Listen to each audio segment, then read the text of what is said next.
வணக்க மக்களே, நாம இந்த ஆரோக்கியமான பதிவில் வேர்க்கடலில் நிறைந்திருக்கக்கூடிய மருத்துவமைகளை பற்றி தான் பார்க்க போகிறோம். வேர்க்கடலையில் புரதங்கள், எண்ணெய் மற்றும் நார் சத்துக்கள் மிகுந்த அளவில் இருக்கு. வேர்க்கடலை நம் தோலை மென்மையாக வைத்திருக்கிறதோட காயங்களை குணப்படுத்தக்கூடிய செயல்முறையிலும் ரொம்ப ரொம்ப உதவிகரமாக இருக்கும். நிறைய மருத்துவமைகள் இருக்கக்கூடிய வேர்க்கடலையை தொடர்ந்து தினமும் சாப்பிட முடியல அப்படின்னாலும் வாரத்தில் ஒரு தடவையாவது நம்மளுடைய உணவுகளை சேர்த்துக்கொள்ளும் போது என்னென்ன மருத்துவ நன்மைகள் நமக்கு கிடைக்கப்பெறுது அப்படின்றத பற்றி ஒவ்வொன்றா தெளிவாக விளக்கமாக பார்ப்போம். அதை பற்றி பார்க்கறதுக்கு முன்னாடி இந்த வீடியோவுக்கு மட்டும் ஒரு லைக் கொடுத்துட்டு இந்த தகவலை உங்களுக்கு தெரிஞ்சவங்களுக்கும் ஷேர் பண்ணி விட்டுருங்க. ஏன்னா இது அவங்களுக்கும் பயனுள்ளதாக இருக்கக்கூடிய ஒரு ஆரோக்கியமான பதிவு தான். இது போன்ற அப்டேட்ஸ்கள் நீங்கள் தொடர்ந்து பார்க்கறதுக்கு நம்மளுடைய ஹெல்த் நியூஸ் தமிழ் சேனலை மறக்காம சப்ஸ்கிரைப் பண்ணி பக்கத்தில் இருக்கக்கூடிய பெல் பட்டனையும் கிளிக் பண்ணி ஆல் அப்படின்ற ஆப்ஷனையும் செட் பண்ணி வச்சுக்கிட்டீங்க அப்படின்னா நான் போடக்கூடிய எல்லா அப்டேட்ஸும் உங்களுக்கு நோட்டிஃபிகேஷன் அடிக்கடி வந்து சேரும். சரி வாங்க மக்களே, இப்போ வீடியோக்குள்ளே போயிடலாம். வேர்க்கடலை HDL அப்படின்னு சொல்லக்கூடிய நல்ல கொழுப்பை வந்து அதிகரிக்கிறது, LDL அப்படின்னு சொல்லக்கூடிய கெட்ட கொழுப்பை குறைக்கிறதுக்கு உதவிகரமாக இருக்கு. இப்போ நம்மளுடைய ரத்த நாளங்களில் இந்த LDL அப்படின்னு சொல்லக்கூடிய கெட்ட கொழுப்பு இருக்கவே கூடாது. இந்த HDL அப்படின்னு சொல்லக்கூடிய நல்ல கொழுப்பு மட்டும்தான் வளமான இருக்கணும். அதுக்கு நம்ம வேர்க்கடலை எடுத்துக்கலாம். வேர்க்கடலை சாப்பிடும்போது கெட்ட கொழுப்புகள்லாம் குறைக்கப்பட்டு நல்ல கொழுப்புகள் மட்டும் வளமான இருக்கும். இப்போ இந்த நல்ல கொழுப்பு வகை நமக்கு உடலுக்கு தேவையான ஒன்று அப்படின்றதால ஏன் அப்படின்னு கேட்டோம்னா இதயம் பலமாக இருக்கிறதுக்கெல்லாம் அந்த நல்ல கொழுப்பு தான் வேணும். அப்போ கெட்ட கொழுப்பை குறைச்சிட்டு நல்ல கொழுப்பை மட்டும் வளமான அளவில் வைத்துக்கொண்டு தமனிகளில் வீக்கம் ஏற்படுவது போன்ற பிரச்சனைகள்லாம் தடுக்கப்பட்டு இதய தசைகள் வலிமை இல்லாமல் போகிறது போன்ற பிரச்சனைகள்லாம் தடுக்கப்பட்டு மாரடைப்பு, பக்கவாதம் போன்ற எந்த விதமான இதயம் சார்ந்த பிரச்சனையும் இல்லாமல் நலமூடு வாழ்வதற்கெல்லாம் வேர்க்கடலை உதவிகரமாக இருக்கும்.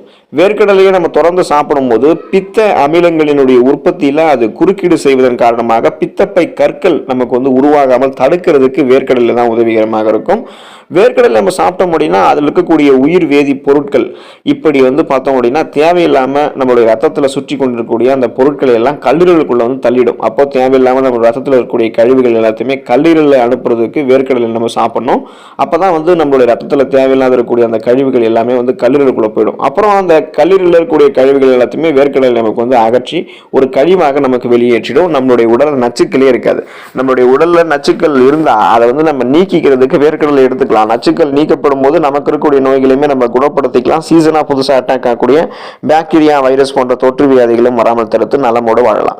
வேர்க்கடலை நம்ம சாப்பிட்டோம் அப்படின்னா நரம்பு மண்டலத்தோடு தொடர்புடைய நோய்கள் நமக்கு குறைஞ்சிடும். பார்க்கின்சன், அல்சைமர் போன்ற நரம்பியல் சார்ந்த ஞாபக மறதி நோய்கள் நமக்கு வராமல் தடுக்கிறதுக்கு குணப்படுத்திக் கொள்வதற்கு வேர்க்கடலை உதவிகரமாக இருக்கும்.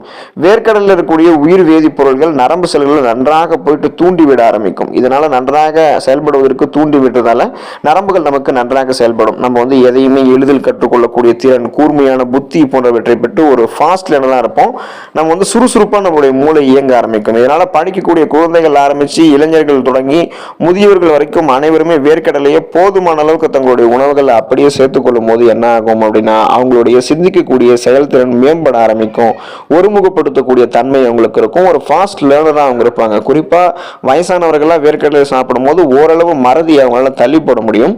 சுத்திகரிக்கப்பட்ட கடலை எண்ணெய், அதாவது நம்ம இந்த மலாட்டை எண்ணெய்னு சொல்லிட்டு வாங்குவோம் பார்த்தீங்களா, அந்த சுத்திகரிக்கப்பட்ட கடலை எண்ணெயில் உடலுக்கு கெடுதி தரக்கூடிய கொழுப்புகள் இருக்கிறதுக்கும் ஒருவேளை வாய்ப்பு இருக்கு. ஏன் அப்படின்னா எந்த ஒரு எண்ணெயுமே அவங்க சுத்திகரிக்கிறதுக்காக என்ன பண்ணுவாங்கன்னா அதிக தடவை பல முறை வந்து அதை அதிக வெப்பத்தில், அதாவது பல முறை அதிக வெப்பத்தில் ஹை டெம்பரேச்சரில் அதை கொதிக்க வைப்பாங்க, ஹீட் பண்ணி கொதிக்க வைப்பாங்க. இதனால உடலுக்கு தீங்கி விளையக்கூடிய கெட்ட கொழுப்புகள்லாம் அதில் உருவாகிறதுக்கு வாய்ப்புகள் இருக்குன்றதால நம்ம வந்து பாதுகாக்கப்பட்ட நமக்காக பரிந்துரைக்கப்பட்ட அந்த கடலை எண்ணெய்களை உபயோகிச்சோம் அப்படின்னா நமக்கு எந்த விதமான சைடு எஃபெக்டும் இருக்காது. ஸோ அது போல நம்ம மார்க்கெட்டில் பாதுகாக்கப்பட்ட பரிந்துரைக்கப்பட்ட கடலை எண்ணெய்களை வந்து பார்த்து வாங்கணும். கொழுப்புகள் நமக்கு பரிந்துரைக்கப்பட்ட அளவுகளை பார்த்து வாங்கணும்.